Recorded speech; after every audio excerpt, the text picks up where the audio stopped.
Breaking news now out of Norfolk. Homeland Security and prosecutors are holding a news conference about a labor trafficking investigation. Homeland Security says the labor trafficking case is the first of its kind in Hampton Roads.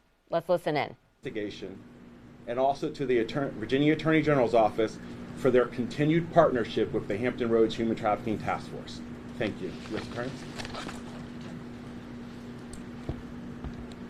Good afternoon.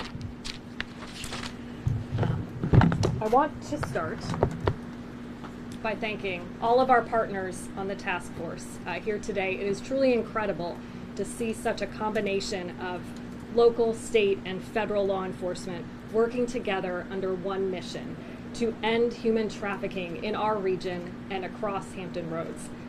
I'm grateful for the opportunity to recognize the incredible work that is done by this task force and speak to the public today who may be watching about the issue of human trafficking.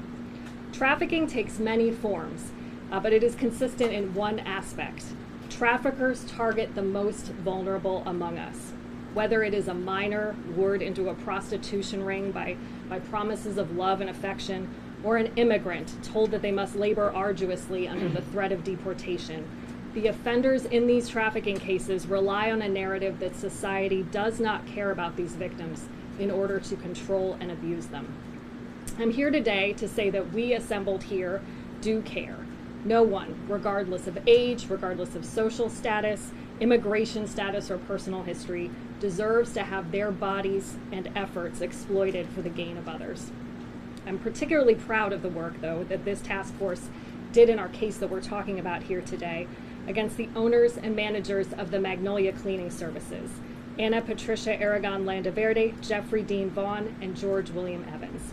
These individuals, as you heard, harbored, transported, and illegally employed approximately 100 illegal immigrants, including at least one minor, luring them with false promises and forcing them to work back-breaking hours in an unair-conditioned warehouse under the threats of violence and deportation. These victims were made to live in the same warehouse, where they often worked more than 12-hour shifts, deprived of basic housing needs, like a kitchen or shower facilities.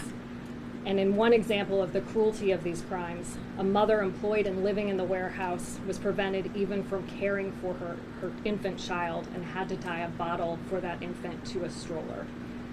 These business owners enrich themselves through this brutal enterprise using fraudulent identification documents and money laundering to falsify their wage records and just benefit themselves from the proceeds. These individuals lied, manipulated, and threatened their victims using fear to trap them in inhumane situations. The sentences of 30 months for George William Evans, 51 months for Jeffrey Vaughn, and 57 months for Anna Landaverde were imposed yesterday. The court also ordered Evans and Vaughn to forfeit more than $3.9 million in proceeds and Landaverde to forfeit more than $200,000. What I want to say here is that this sends a clear message that we will not let this kind of exploitation take place in our communities.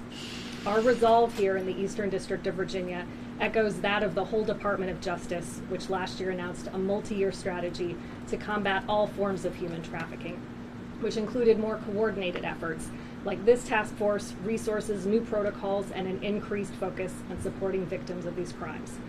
So going forward, I do expect to see continued great work coming out of this task force and others like it around the country.